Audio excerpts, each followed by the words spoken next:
할렐루야. 귀한 수요일 저녁 또 우리 함께 나누는 말씀 가운데 하나님의 크신 은혜가 여러분의 삶에 함께 하시기를 축복합니다. 오늘 본문 8장은 아이성의 점령의 아주 구체적인 내용들을 담고 있는 말씀입니다.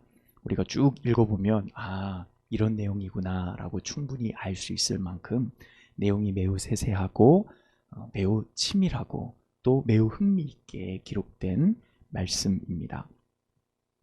이스라엘이 앞서 아이성 전투에서 맛본 치욕스러운 패배가 있었습니다. 한 사람 아간의 범죄를 통해 벌어진 일이었죠. 그 아간 한 사람의 범죄가 한 민족의 패배를 가져올 것이라고 어느 누구도 감히 상상하지 못했습니다. 하지만 하나님은 그 한 사람의 범죄로 인하여서 이스라엘 사람들의 발걸음을 멈춰 놓게 하십니다. 한 발자국도 내딛지 못하게 하십니다. 그래서 이스라엘은 아이성의 전투의 아픔도 제대로 씻지도 못한 채, 전열을 가다듬지도 못한 채, 전쟁도 준비하지도 못하고 제일 먼저 당면한 문제를 해결해야만 했습니다. 그 문제가 바로 죄를 제거하는 일이었습니다. 그래서 여호수아와 이스라엘 백성들은 아간과 그의 모든 소유를 아굴 골짜기에 내어 던지고 돌로 치고 불을 불살라 하나님과의 언약을 다시금 회복하는 일을 가장 우선때에 실천하게 됩니다. 그것이 이제 우리가 나누었던 지난주의 말씀이죠. 자, 그렇게 아간의 범죄를 완전히 깨끗하게 털어버린 뒤에 이스라엘 백성에게 하나님께서 말씀하세요. 여호수아를 통해 1절 말씀에 보면 하나님이 이렇게 말씀하십니다. 여호와께서 여호수아에게 이르시되 두려워하지 말라, 놀라지 말라, 군사를 다 거느리고 일어나 아이로 올라가라. 보라, 내가 아이 왕과 그의 백성과 그의 성읍과 그의 땅을 다 내 손에 넘겨 주었으니 아멘. 이렇게 말씀합니다. 여러분, 위의 말씀을 읽어보면 아이성의 패배가 잠깐의 실수여서 36명쯤 죽었으니까 그래, 우리 군사 3만 명에 비하면 소수가 죽은 거야. 어떻게 보면 아이성의 패배가 작은 생채기처럼 별것 아니야 라고 생각할지 모르겠지만 오늘 1절 말씀만 보면 그런 상황은 아닌 것 같아요. 여호수아의 상황이 지금 어떻다는 겁니까? 1절 말씀 보면 여호수아가 두려워하고 있다는 거예요. 하나님이 너는 두려워하지 말라. 꼭 모세의 뒤를 이어서 너가 지도자가 될 텐데 이 백성을 요단을 건너 저 땅을 정복하게 할 사명이 너에게 있어. 그때 하나님이 말하실 때 여호수아 1장에 보면 1장 8절에 뭐라고 그러죠? 너는 두려워하지 말라, 놀라지 말라, 내가 너와 함께 하겠다. 그 말씀을 하나님이 막 쭉 하시는데 8장에 와서 아이성의 패배 이후에 첫 번째로 하나님께서 말씀하시는 것이 여호수아에게 두려워하지 말라라는 메시지였습니다. 자, 이 말씀을 볼 때 여호수아가 지금 형편이 어떻다는 겁니까? 그 작은 패배가 아니었다는 거예요. 그 패배가 여호수아에게 굉장히 큰 두려움을 가져다 준 겁니다.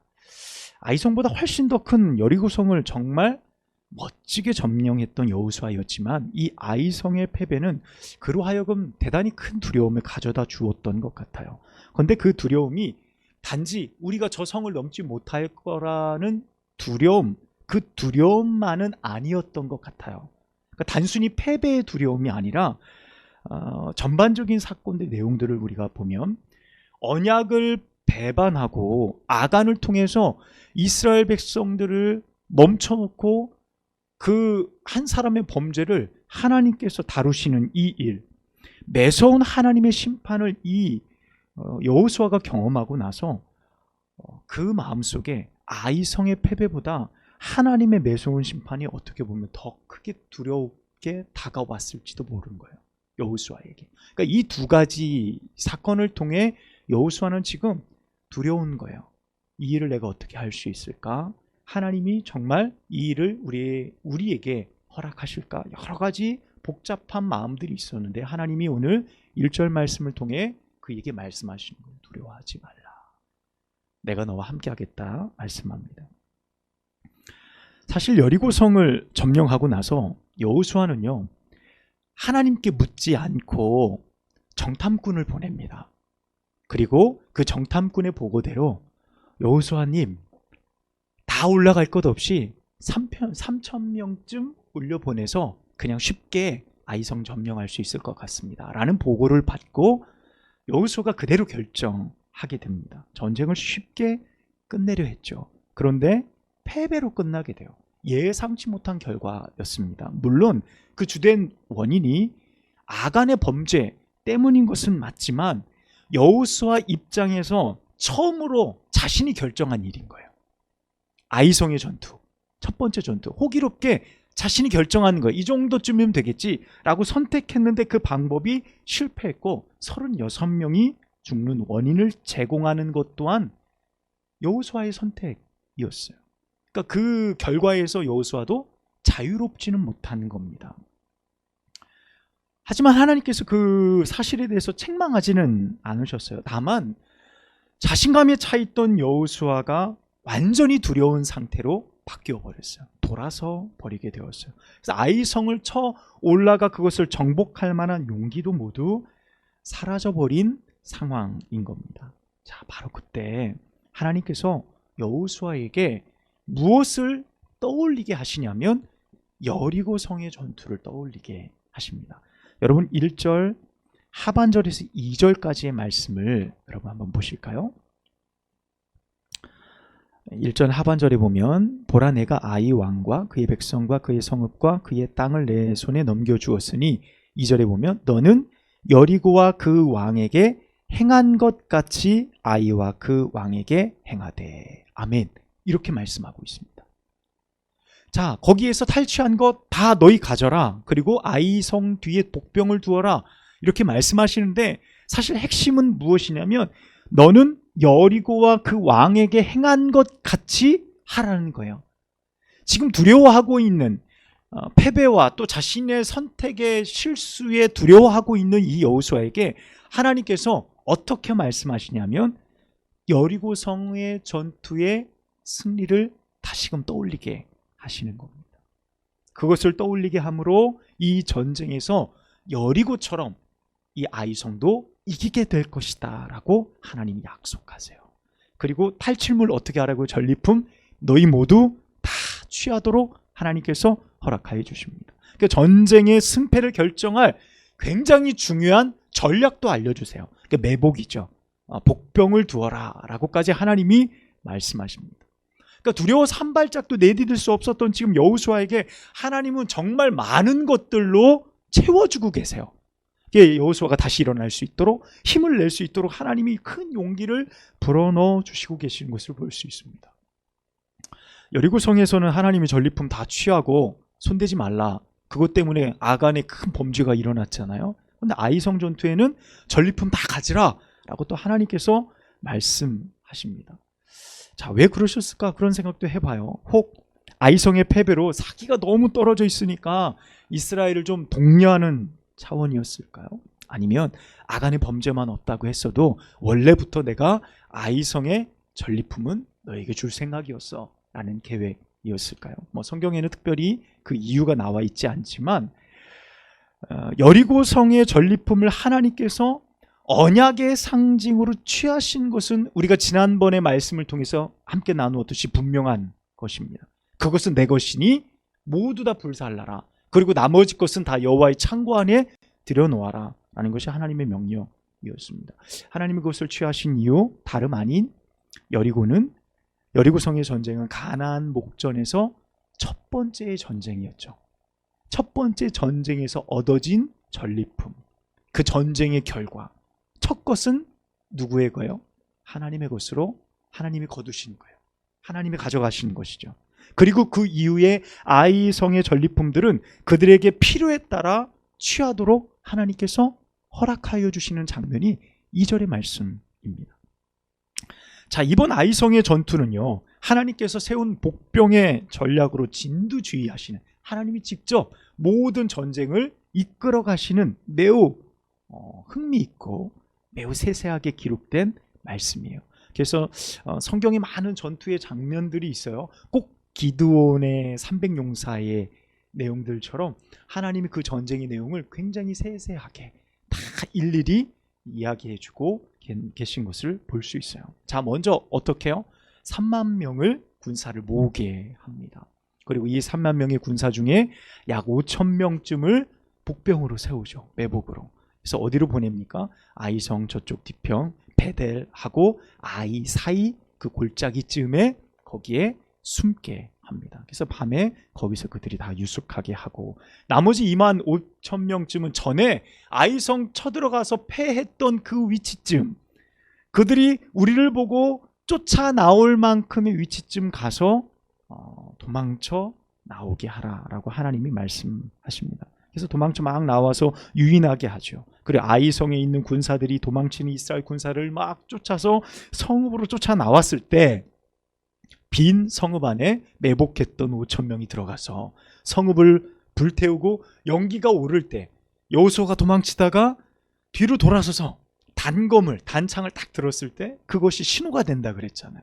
신호가 돼서 거기에 있던 아이성 사람과 이스라엘 백성 또 복병에 있던 사람들이 함께 그들을 싸워서 이기게 하는 그런 전략이에요. 이 전체의 말씀이 10절부터 29절까지의 내용이 그 말씀에 대한 내용들입니다.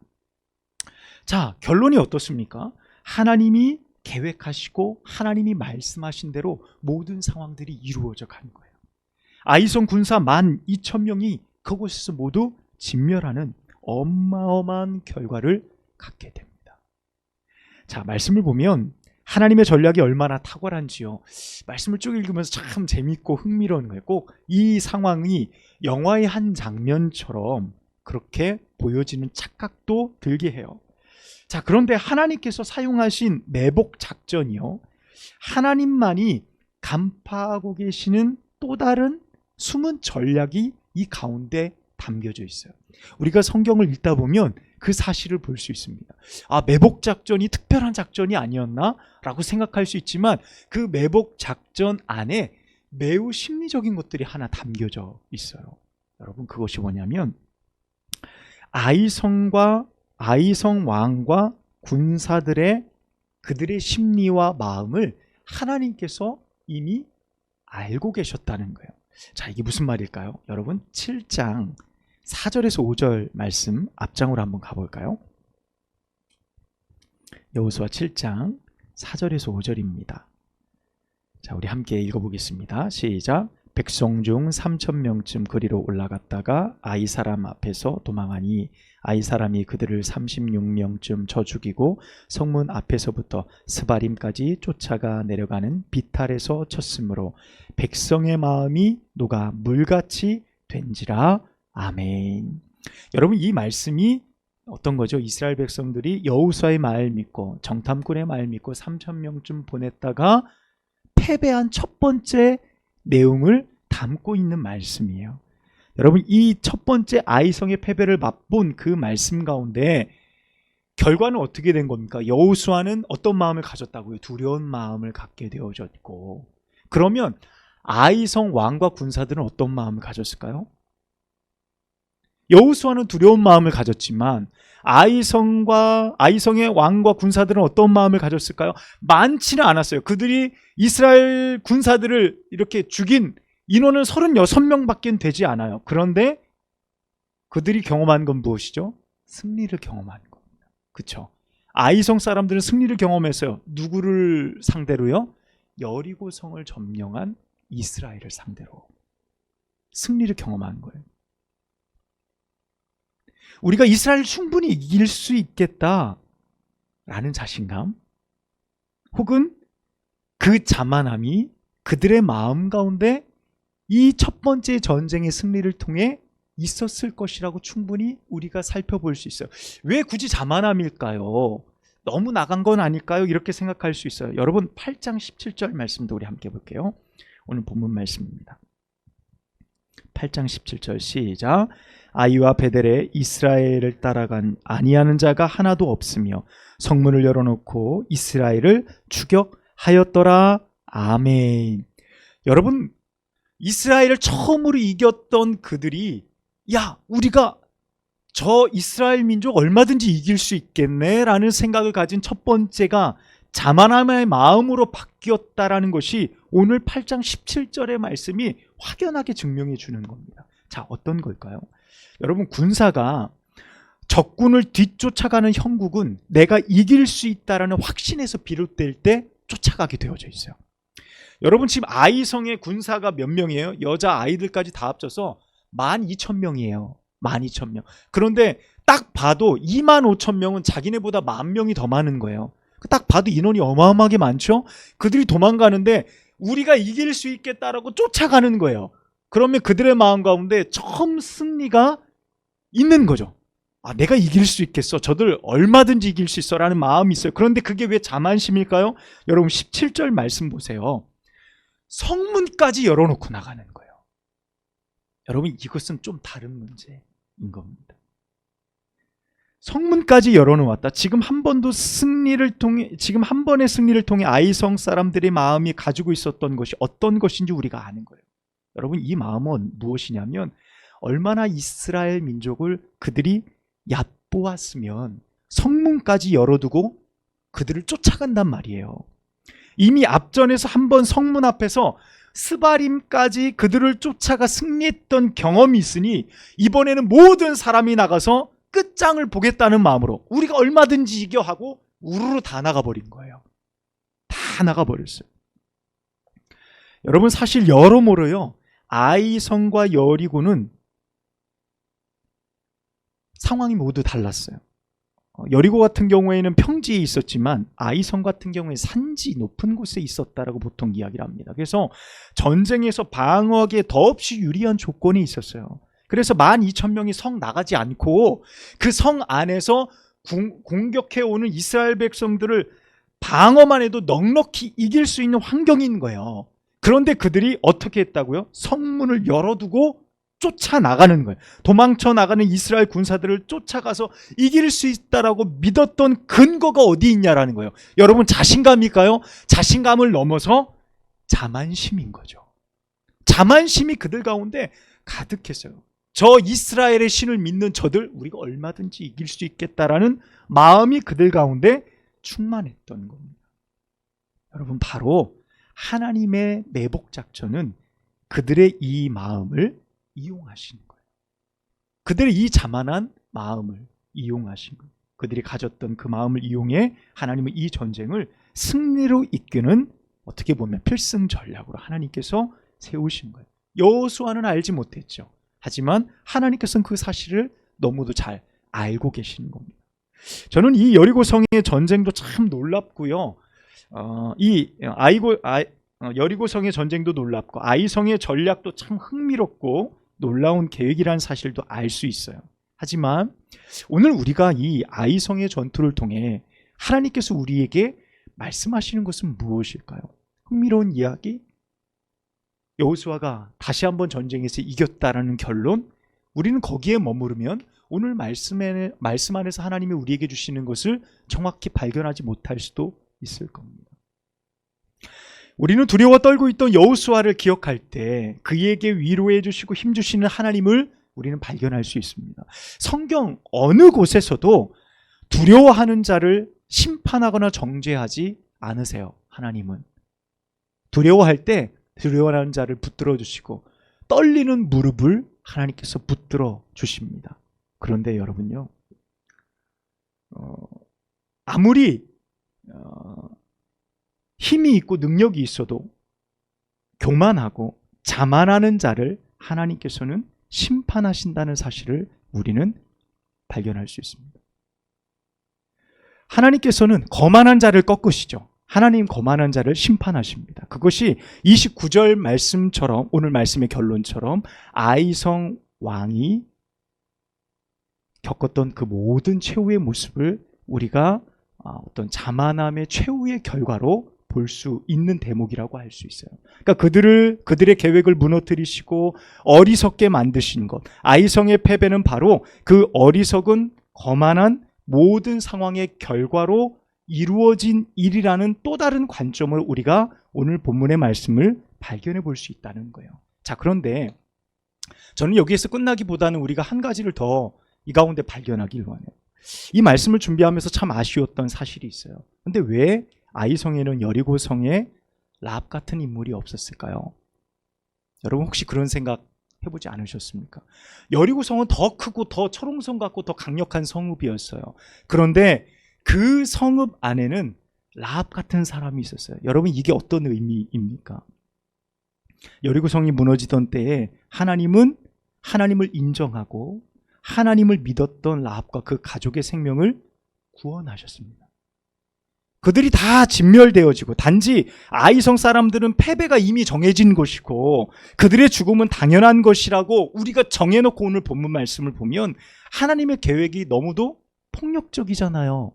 그렇잖아요. 다 진멸하고 다 죽이고 다 없애버렸어요. 우리 편에서 야 대단한 승리다라고 말하지만 여러분 이 전쟁이 너무나도 어떻게 보면 폭력적인 모습으로 보여질 수도 있지 않냐라는 거예요. 여러분 그런데요. 만약 아이성에도 라합 같은 자들이 있다고 했다면 완고한 자신의 마음들을 버리고 자만함들을 버리고 야 그래 우리가 하나님을 믿자 하나님께 나오는 자가 있었다고 한다면 분명 하나님도 아이성의 라합처럼 여리고성의 라합처럼 아이성에도 또 다른 구원을 허락해 주시지 않으셨을까라는 생각을 해보게 된다는 거예요.